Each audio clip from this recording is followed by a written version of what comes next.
global leader position. I was married, I had 2 kids, I had the dog, I had the American dream, just bought the new house in the new neighborhood, right? And life sucked. I can't control the first thought that comes into my brain. That's what my brain is offering me. I do not have to believe that that thought is true.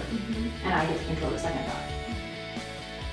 Hi everybody, I am so excited to be here with Shayla King as our guest for Mindfully Austin. Yes. We love connecting and interviewing local businesses and entrepreneurs that have an intention of uplifting humanity because we need that in the world, right? I mean, there's so much craziness on the news all over the place, opportunities to focus on what is going wrong around us, and we like to focus on what is going well and focus on the people that are making that positive change. Yeah, light, bright, and expansive. Yes, light, bright, and expansive. Ooh, I like that. Yeah, so hi. I thought you said Shayla. expensive at first. I was like, You're like, okay, good with that. Expansive. I like it. All right, so Shayla, hi. Hi. Tell us just about how you came to be this amazing executive Boss life mama. coach, boss babe. Okay, maybe I should start with like what the heck it is that I do. Yeah. What I do is I help leaders work less, make more, and design a life they love. So there are just too many people out there that feel stuck in their life or feel like they don't have options. And I don't want anyone to settle for a good enough life. And I think especially as women, we are like formatted to be grateful and stop wanting for more as if there's something wrong with that ambition. Right. And Wrong, right? yeah, my like slogan is the unapologetically ambitious moms, right? I do help men leaders as well, and some of them actually really struggle with the work-life balance piece, are worried about leaving work to go to their son's soccer game. So it happens for both sides for sure, but there's an extra level of pressure that women face. And so all of my group programs are made for working moms to help with the balance, being able to, in the overwhelm, stop the mom guilt, help with imposter syndrome, so that you can do a lot less and achieve even more.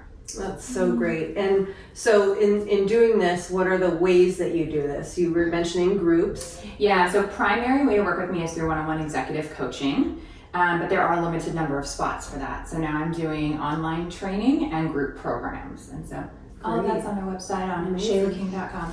Awesome. All that info will be in the description as well. Yeah, but I just left corporate around a year ago. So I was an executive in corporate for 20 years and was able to help tons of people in those roles. I led training and development at some of the biggest companies in America.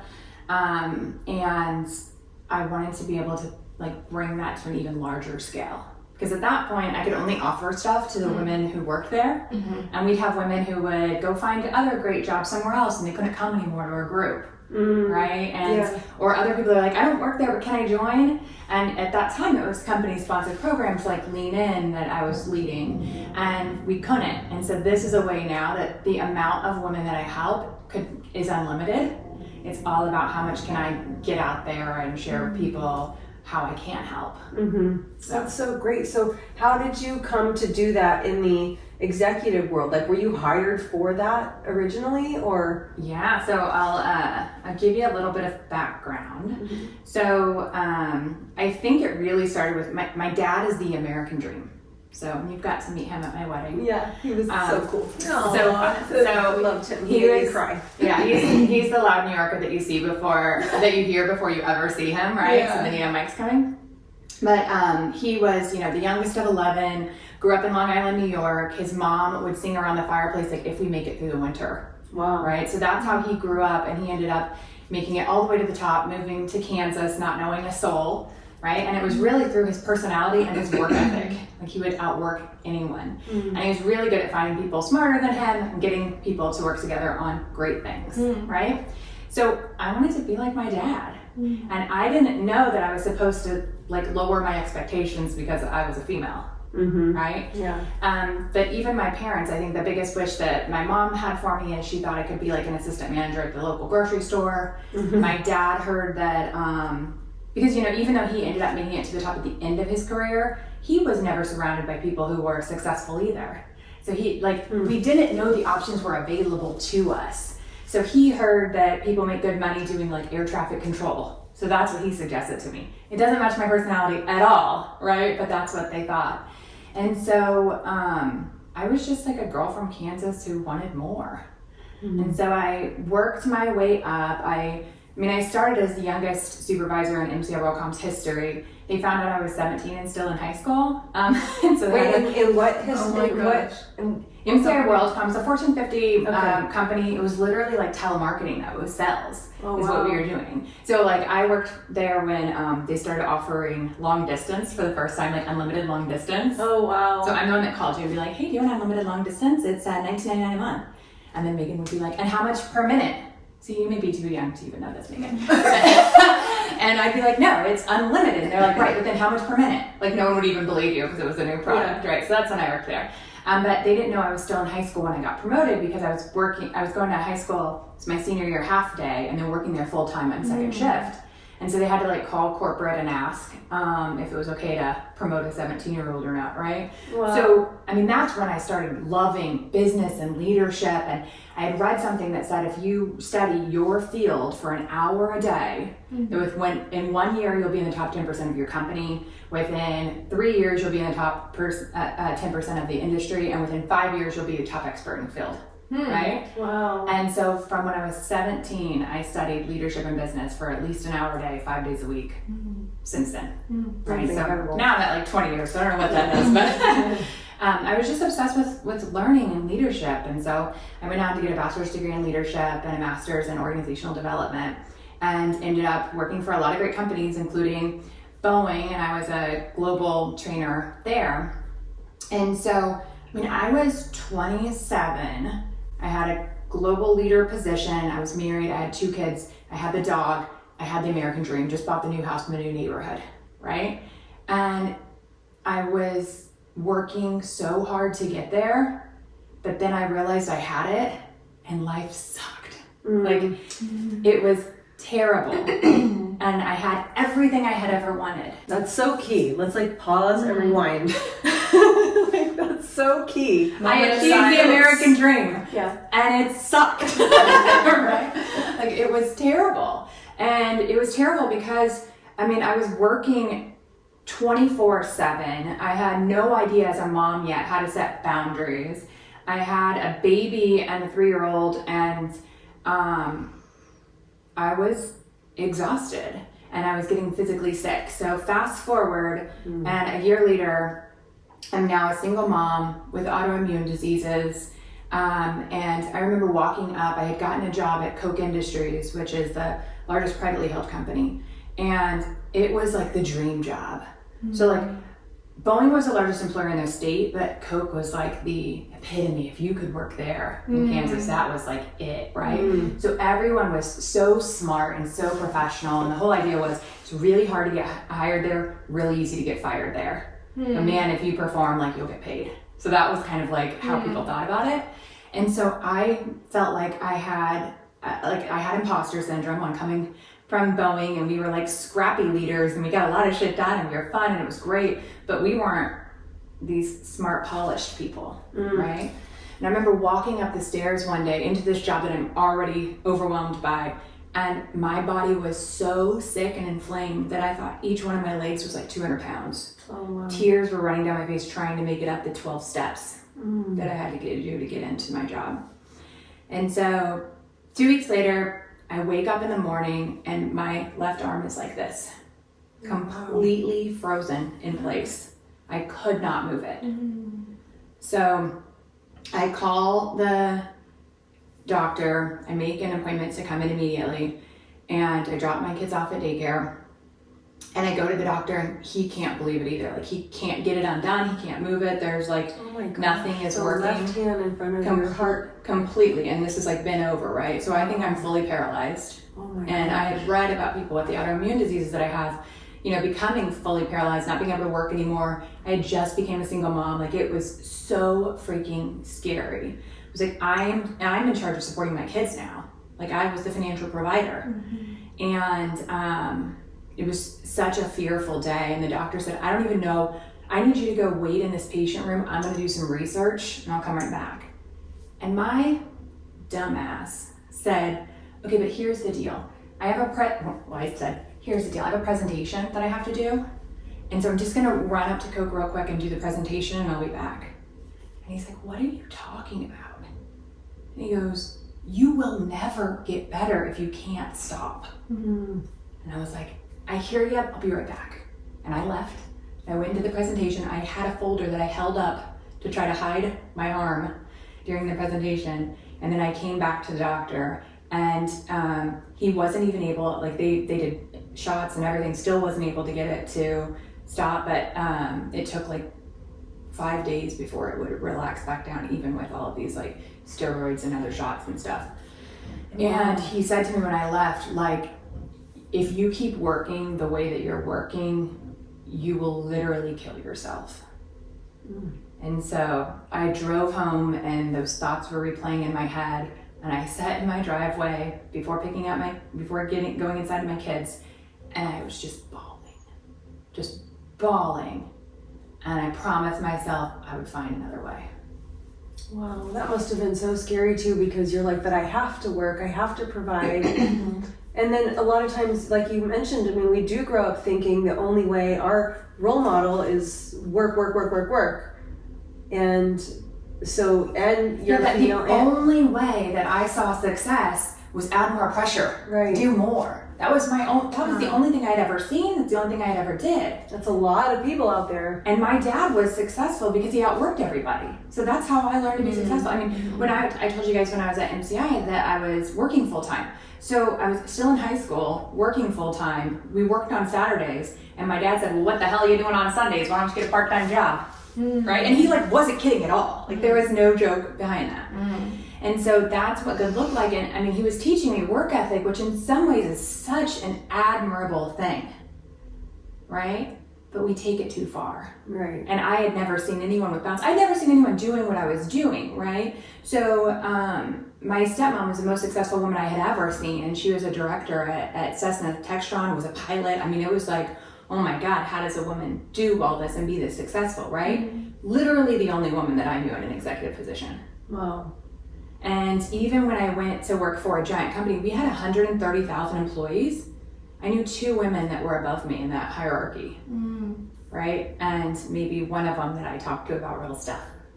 So just the, representation matters. And I have done a class before where it just dawned on me. I was like, how many men in here knew an executive growing up? My neighbor, my uncle, my cousin, my, guy I went to school with, whatever. Like everybody knew someone. And then you ask the women, how many of you knew an executive female when you were growing up? And 1 person out of 50 raised their hands, right? So that I think is, how do you get the role model not only for success, but how do you get the role model for balance and home life? And I had not found anyone to learn from in all my studies. So that day I swore I would find a solution, right? So I started reading and studying everything I could, and I could never find one person who said, here's how you excel at your career, be an amazing mom, and actually love your life. That trifecta was not available to me, right? But I didn't want to settle for anything less. That's incredible. It's amazing that there are, we're in a really special time that is so much more available now. It's just really cool that there are people like you, and that there are people that are helping people wake up to that and know that there's another way. Yeah.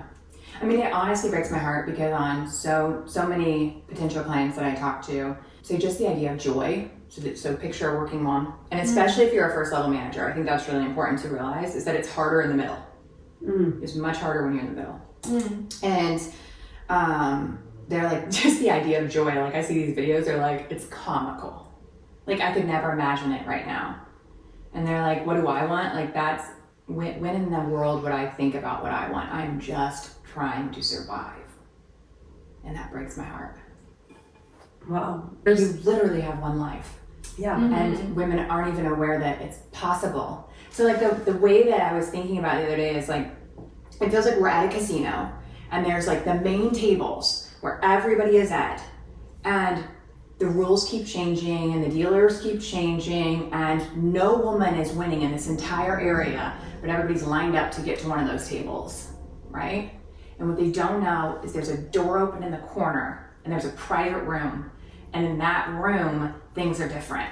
right? And in that So room, true. it's so much easier and lighter, and everyone in there expects to win and expects to have fun and does, right? But everybody that's in that center is like, well, you just gotta play the game. This is just kind of, what are you gonna do?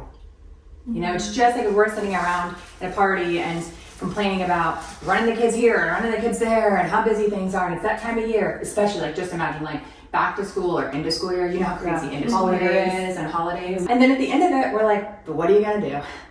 It's just mom life. I wanna break that. I wanna stop settling for the what are you gonna do? And I wanna teach moms that you can love your life while raising your kids and while being successful. So I get like geeky, passionate. I don't know. It's the happiness before the hustle culture. You know, that there's studies that show how much more successful we can be when we come to that place of joy before a big presentation or before taking a test or before, you know, we have to do anything. If we can get into that place, just sets us up for success. Yeah. It's so great that you're helping to teach that to women and to people, and I hope that lots of people can learn from you. Yeah, so like I mentioned that I started studying to find a new way, but I didn't mention like what that new way was or what I found, and I really did have to piecemeal it apart. So I first studied like who is the most successful people and why, and then I studied who's the happiest and why, right? And kind of combined that with parenting advice and books and stuff and merged it all together, and that's the framework that I teach now. And so I remember when I was first, you know, I trialed and errored everything. It took way longer, which is why I love what I do, because like I want to help people do it without all of the wasted time that I had in learning the process and like bundled up into a nice framework. But it just shocked the hell out of me when it started working. So I was literally working less. And when you first start to work less, so women are known in the workplace for volunteering for a lot. And that's one of the things I coach women on is volunteer for what's important, the things that your leader is really valuing for the organization, the strategic initiatives. Don't volunteer just to be the one that they can count on, right? Be the one that's working on the things that really move the needle at your company. And those are the things you want to say yes to. Because you will then be the one that volunteers for a lot, and then you'll be seen as the person they can count on, and then they'll add more to your plate. So you go from, you know, a salad plate to a dinner plate to a platter, and then you're so overfilled that they're like, well, we can't choose her for the big important thing because she's too busy, right? And you get voluntold stuff that you didn't volunteer for, and then you get the office housework. And I don't know if have you guys heard about the idea of office housework? It's like a big term in corporate. Basically what it means is all the shit admin work that does not relate to your job. And I don't mean that admin work's not important. I want to clarify that. If you are in an administrative position, it's wonderful, but when it gets tacked on to an already full plate, it gets unevenly distributed to women versus men. Right? So more likely to be the party planners or do the charity thing at Christmas time, or to take notes during a meeting, or to drive the presentation, or to do all of these things that men are fully capable of doing, right? And it is noticed that it's studied that we volunteer more and we are assigned more, right? So you have to watch both, and you have to have, you know, comebacks to say. And I used to facilitate, and I knew this group really well, so I was able to have some fun direct conversations with them. But I'd be like, I need someone to take notes, and I need it to not to be a female, right? And the guys would laugh, and one of them would volunteer, but that's because they knew that I cared about everybody there, and I want everybody to succeed. But there are some realities that we just need to talk about, right? So anyway, so one part of it is doing less. And when you first start to say no, you think you're going to get fired, you think you're going to get demoted, you think everyone's going to notice. And so what my clients will do is they'll take baby steps. So they'll say no to something small, and then guess what? No one will notice. Like, we think all those things that we're doing are so important to everyone, and that we're going to get in so much trouble if we drop any of them, and really no one notices. What they do notice, though, is if you said yes to so much that then you're running around frazzled, or you're late on things, or the quality is not there. They'll notice those things. But as you start to say no, they won't even notice. So then we say no to bigger things and bigger things. We grow their confidence until they're able to have some really direct conversations too and say, actually, I'm working on this thing for this initiative. So I don't have the capacity right now, but I think it'd be a great exercise for Jared to help him learn with X and Y. Do you think we could give him that opportunity? It's really stupid. That's actually, Lean In talks a lot about how to negotiate out of office housework, and they have free resources on leanin.org. But when you say no to something, you have to say, because I'm already helping someone else, and here's somebody else we could help if we gave them that So a opportunity. solution. You're creating a You're solution. solutioning, but it's also because women are seen as helpful individuals. And if we think about gender norms, if I just say no, then I'm a bitch, right? But if I'm helping someone already and I want to help this other person, then I fit into the gender stereotypes of what you expect out of me. Do we want those to change over time? Absolutely. But do we also want to be able to know the game that we're playing right now? Yeah. Right. Yeah. So That's amazing. saying no is a huge piece of it. And then there's a ton of mindset work, which I know you love as well. And it's all about our thoughts and understanding that our thoughts create our reality, understanding that we control them, and really how to navigate that is where we spend a ton of time. Yeah. So those are what I'd say are probably the two biggest areas, and then anything skill set, right? So I taught leadership development for all of those years. So if there's any supervisory kind of thing, love it, I'm there. So there's kind of skill development, there's results, and there's relationships. So I have a question for Yeah. you. So like most clients that come to you, is it a result of they're just like, I'm done, I'm burnt out? Or do you have a variety of different reasons that clients come to you? What are you finding? Yeah, great question. So I do find that most people are at some kind of precipice. And so a lot of times it is, I'm done, but they won't even say it to me yet at the beginning, which is so interesting. They're like, They don't want to say it out loud. yeah, they're not ready to yet, right? But one thing that I try to talk about is, are we running to something or away from something? And so what I love is when somebody knows they're done with their job, it's gonna sound weird, but it is then the perfect training ground, right? So, like you talk about a sandbox in IT where you can just play around and like nothing bad's really gonna happen. If you know you wanna leave this job, then let's start practicing saying no there. Because if somebody does get mad, who cares? Right. But if we don't fix the problems that are making it a problem there, wherever you go, you bring yourself with you, right? So we'll put them in a brand new role with a good culture and a good boss, and they'll still say yes to everything and get overwhelmed really soon, right? Or they still won't be able to navigate office like dynamics. So another thing that we go through is about relationships, and a lot of women are like, I'm just gonna put my head down, do a great job, and my work will work for itself. That gets you to middle management. That does not allow you to become an executive. Becoming an executive is about relationships. And so many times women don't take time to build those relationships because they've taken on so much work that there's no energy or time left. And they don't understand that, some do, but they don't always appreciate the value of those relationships before they need something. So let me ask you, there are a lot of moms, obviously, especially out here, we're kind of in the burbs.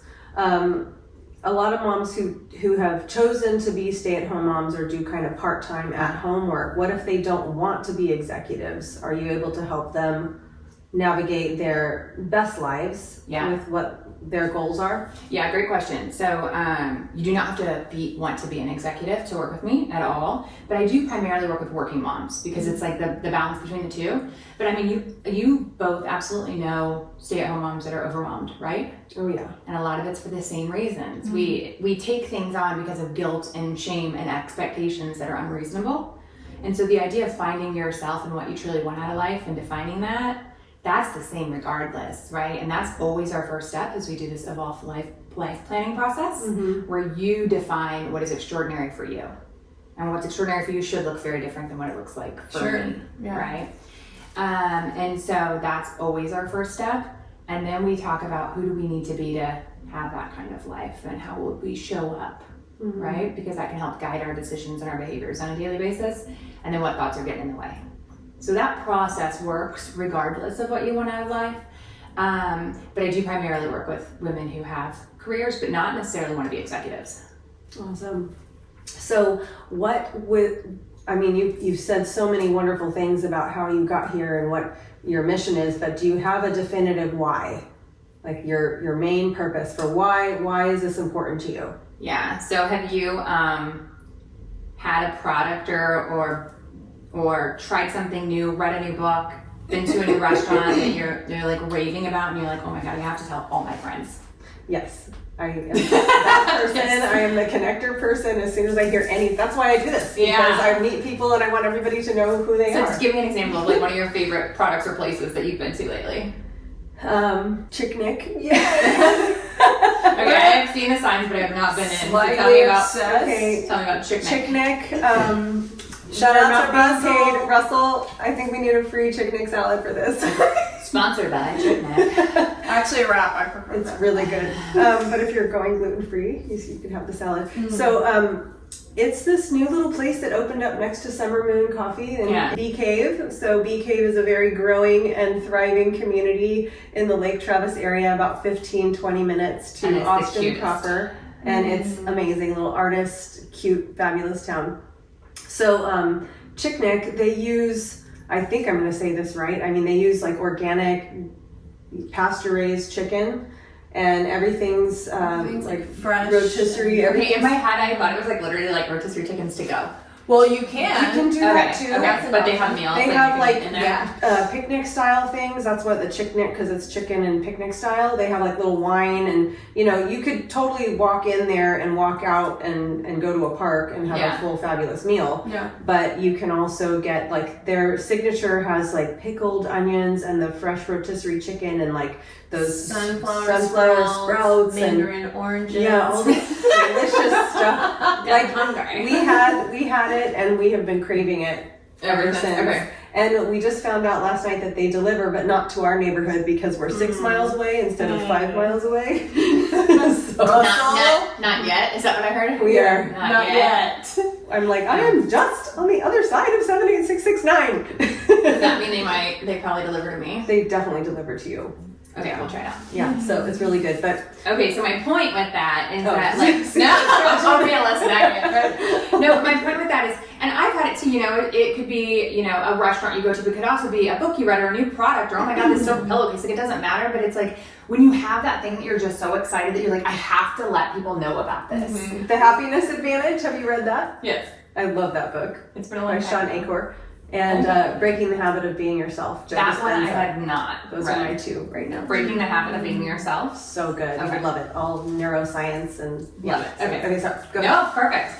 But that's my point is like when you get so like excited about that's how I feel about this. I feel like I have this thing that oh my god could change women's lives and I want them to know about it. So many women just not even knowing it's available to them. Yeah. And my life got so damn good when I figured it out.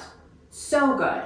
Right? So I still have autoimmune diseases, but everything changed. I ended up making it like all the way to the top, making 4 times what I was making when I was dying with my arm frozen, right? Wow. As a single mom and living in Chicago, and I became not only like a global HR leader, but a global mergers and acquisitions leader. So I was literally working on, deals from $30 million to $1 billion, and I was in charge of coaching the CEO to help make sure their business is profitable, traveling all around the globe, and still never missing a kid's birthday. That's incredible, right? Shayla. And it doesn't mean that I attended everything. Like I'm not trying to say that this is like some fake you can have it all thing, but as soon as you get really clear on what's most important, you can have that for sure. And I don't think people know that, right? Right. And so that's what I help people get really clear on is what matters the most. And we're doing that shit. And there's so much of the other stuff that feels important, it's just not. So one of my favorite quotes is by Warren Buffett, and he goes, the difference between successful people and really successful people is that really successful people say no to almost everything. Right? And so we have to take it to this whole new level. But once I did, I cannot explain how much my life changed. And I am happier now than I have ever been. I am remarried now, which definitely does help with kids, right? But well, you took on a few extra kids with that marriage too. Yeah. Went from 2 to 5, so that happened. But like everybody, every time we talk about our kids and we say we have 5, everyone's always like, "Oh my God, is that so stressful?" No, like it's not. But it's based on how we choose to live our lives, right? And I have had to learn, I didn't have any buffer time in my schedule before at all. I was always multitasking and doing everything. I was taking my kids to the drive-thru before practice every single time while I'm on a business call telling them to shut up and trying to like order my food while the other person's talking and I'm on mute so they don't even know that I'm on a call I'm like in the drive-thru or whatever. I remember like spilling strawberry shakes while I was on the phone with one of my customers and the smell was wretched. And like I was the hot mess mom, but it's because that was my identity and my thoughts. And I thought, hey, well, I get so much more done than the average person. That's what I believed about myself, right? And it was true. I probably got done 5 times as much as the average person. One time my boss said to me, you get more done on your worst day than most people do on their best day. And I wore that like a badge of honor. Yeah. And then I overused that skill, Yeah. right? So I was constantly going from morning to night and making myself so sick and expecting this schedule will work if not one thing goes wrong. Right. Which is just so immature and naive, right? Right. Now I put in, what is my coach likes to use this word and I love it. So I coach with Stacey Bateman and she uses luxurious amounts of time. I give myself luxurious amounts of time for things, right? So whether it's getting ready to meet with you all this morning, I'm going to give myself 3 times as much time as I think I need. I love that. And I'm going to say no to all these other things so that we're not rushed. And if I ever get back into that life where I am rushed, I feel it immediately. My stress level goes up to here. I'm not kind to my kids. You saw me catch that, right? Right? I think I've only cussed once so far. I'm working on it. I'm not really working on it. I don't actually care, but I don't know if you guys care. So, but you know when you just get snippy, and so I use this analogy. I was actually going to get a glass of water. So this is not going to work at all in a Yeti, but we'll pretend. So here's one of the main things that I see happen is as women, our cup is to here, and people ask us for more, and we go, yeah, there's room. And so we go to here, and then we get asked for more, we go, yeah, there's room, and we put it to here. Because there's room for that.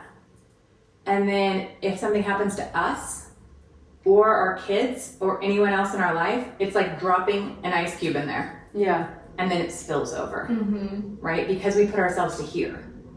So I know you had a question about like one tip. Here's one tip that I give all of my clients. This is your cup. You're gonna say yes to it for 2 reasons and 2 reasons only. 1, you want to do it. Not society wants you to, not someone's guilting you into it, not you feel like you should. Like should is such a key word to look for if you ever even talk to yourself and say, I should do it. You want to do it, and 2, you have the capacity to do it. And when I say capacity, I don't mean to hear. I mean enough capacity that when other stuff happens, because it always will, you're not spilling over. You have enough time and emotional capacity that it is still going to stay under the rim. And that changes how I show up for my kids, right? That's the biggest way that I became a better mom, is that I am not always so stressed out that if they have a feeling or if they have, something go wrong with them or do something wrong or whatever, if the strawberry milkshake spills in the back of the seat, I'm okay. Because shit happens and we care about people, not things, and I'm at an emotional level that I can handle things. But once I'm there, I don't. So do you think that as you coach so many into not having burnout because you're utilizing the tools that have worked for you, is that like your primary mode of self-care, is to make sure that you have luxurious amounts of time, or is there other types of self-care that you do to keep yourself full and energized? Great transition, first of all. Well, thank you.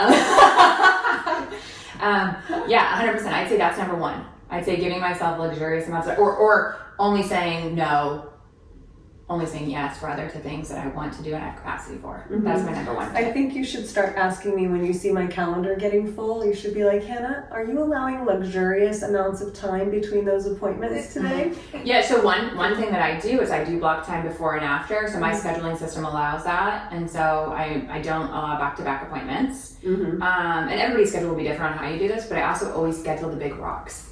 And the big rocks can be time with kids, right? Date night. And those are always on there first. And I'm flexible with moving on. Like, life is real, right? I'm not stringent about this, but like, I can move date night from Tuesday to Thursday if one of us has a work call or a kid's event, but it's gonna stay on the schedule. Erase and replace. That's what my coach tells me. There you go. Erase and replace. Yeah.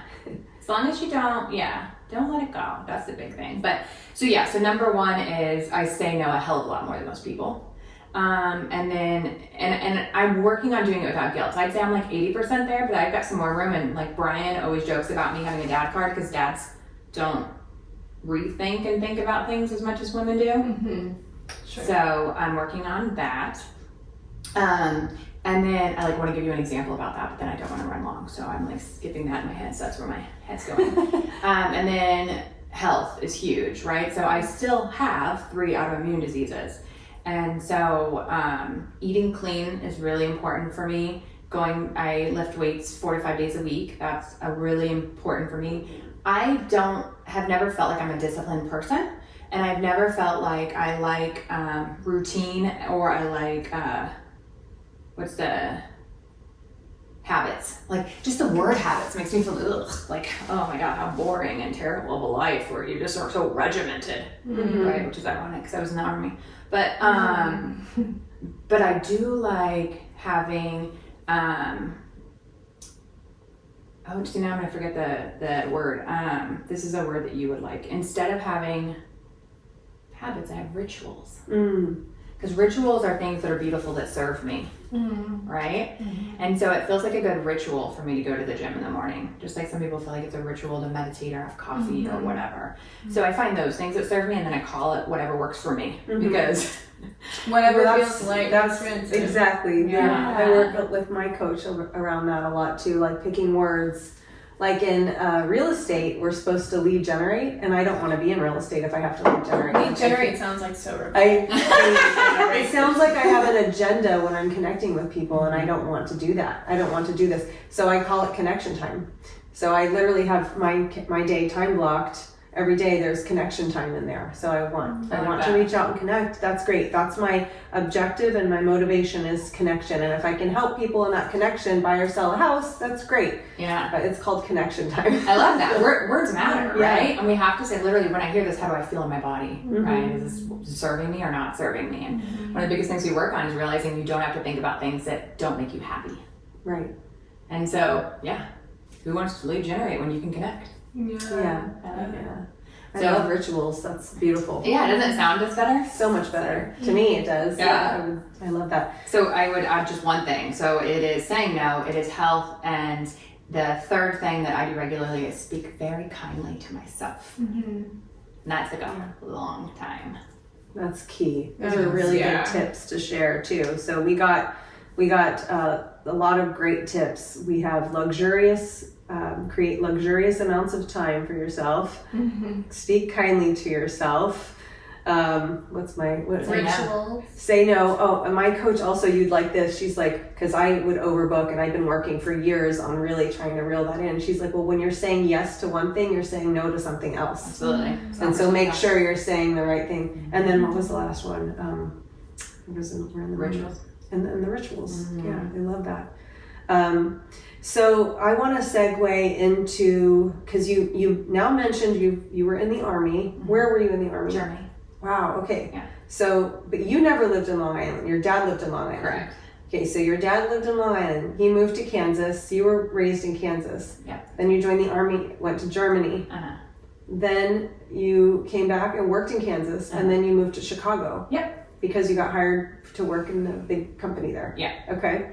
And then you met Brian in Chicago, right? And then how did this Austin happen? You're now in Austin, Texas. Yeah. So how did this transition happen? Yeah, so I'd say the long and short of it is that I moved for love. And so we have a blended family here. We got married in April. And our address is weird here. So if you're like looking in the local area, because I know you guys are realtors, my address technically says Austin, but I'm somewhere in between Spicewood, Lakeway, and Bee Cave. Spice Cave. Spice Cave. I'm in Spice Cave. And so he brought me down here, and he said, we can live in Chicago, we can live there. But I really think you'd like to raise kids here. And so he brought me down here, and I loved it. So Chicago is fabulous, 3 to 4 months a year. The rest of the time, it is ridiculously cold. And so I absolutely love it here. The schools are fantastic. And I know like Texas knows sports, but I'm not from Texas. I have never seen sports at this level. I have never seen the facilities at this level. I've never seen the coaching at this level, the amount of care, the amount of athleticism. We just didn't have that available to us in Kansas or Illinois.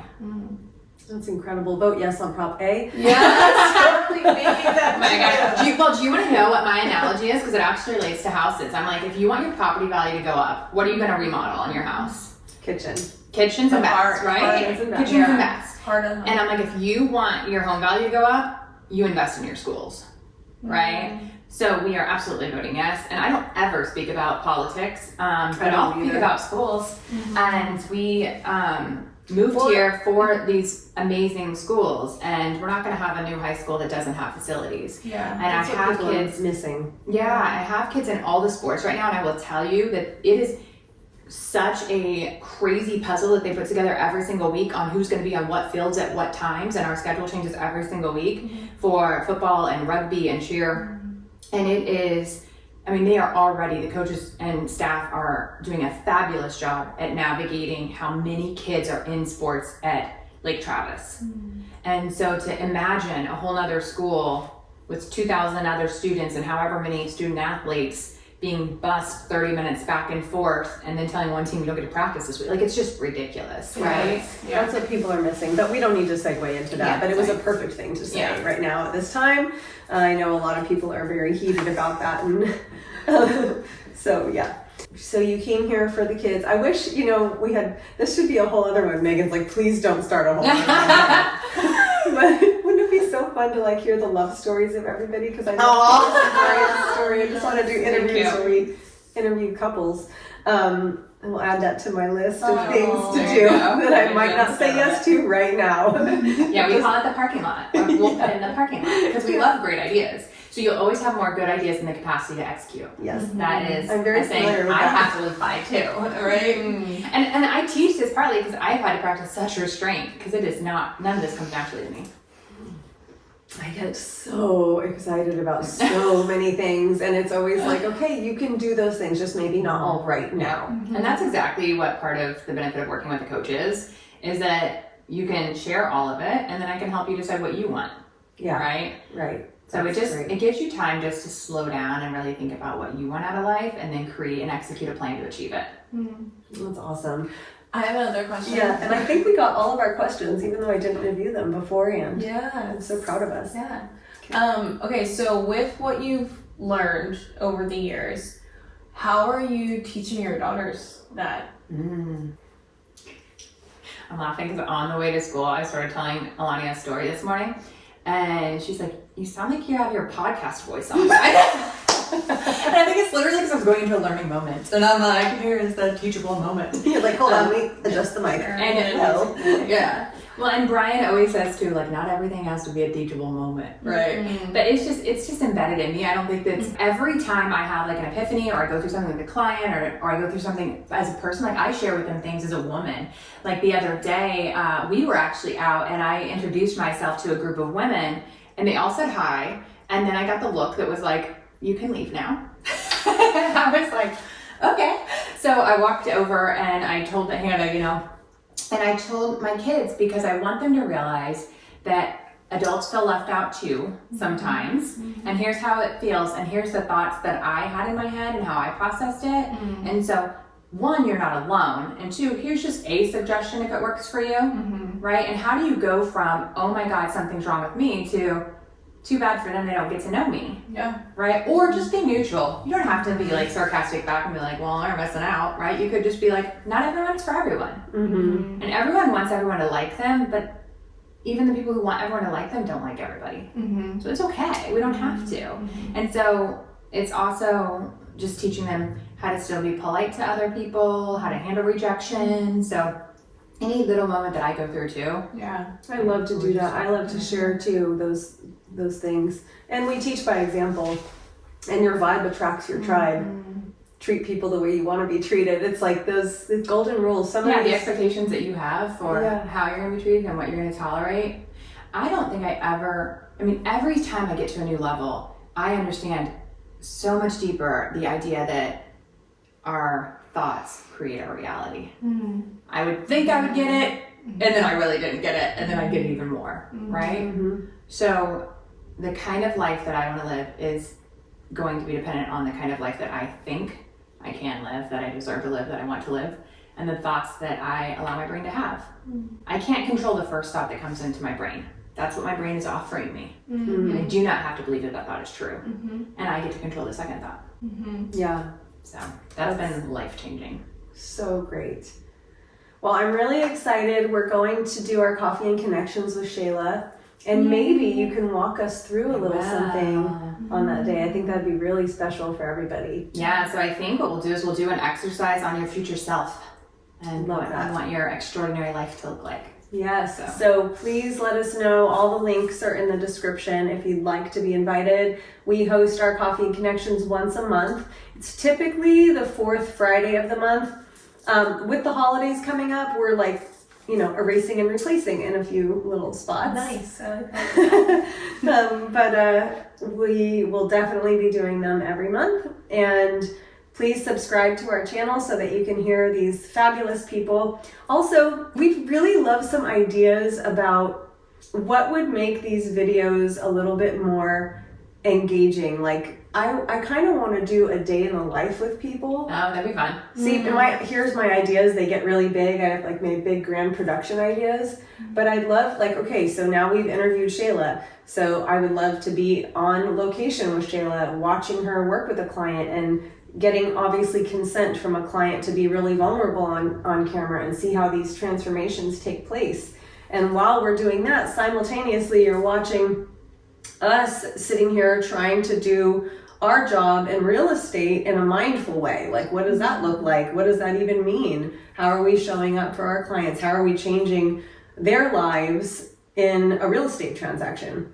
So, and how are we making a positive difference? So I kind of want to figure out how we can put all of that together. I definitely want to see a day in the life for you guys. Can I give a plug for you too real quick? Yeah. So you were my realtor, you realtors. Mm-hmm. Yeah. Yep.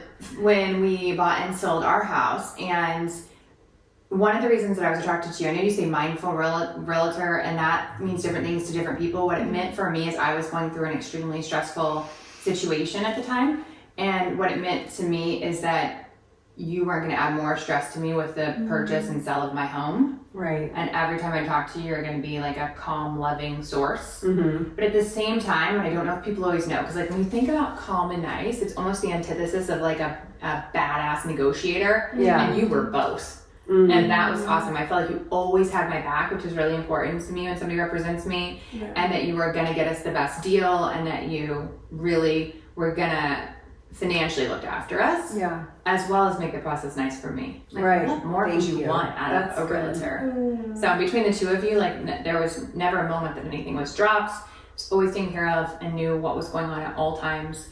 And I think you guys are flexible with your communication style. If I'm like, I need more or less, like, you can kind of roll with that, which is fabulous. Yeah. So. And we did. Loves ya. So yeah, we have we did some new branding photo shoot. We did a new branding photo shoot, and there are some pictures where we're like serious, and I'm like, we don't look warm and fuzzy, but then that's what we want to convey. It's like badass negotiator. we are like we got You had my back. Shayla a brand new house that had already been reduced for even less, and we made that happen. And then as soon as we got our offer in, like a few other offers, I don't know if it was 5, came in at higher, but we were already. And we sold my house just in time. Yes. Yeah. In a So crazy, crazy market. So thank you so much for letting us come into your beautiful office and your beautiful home. this is what work from home looks like. Yeah, I love it. And so we'll be in the beautiful community of Sweetwater in Spice Cave. Can I make that a thing? Yeah. We are. So we'll be in the Austin, Texas area, just west of Bee Cave and Lakeway. I was like, bee water or spice cave? Yeah. Spice cave is better. I know Spice Cave. It's like spicy. It's a spicy cave. All right. Bye, guys. Bye.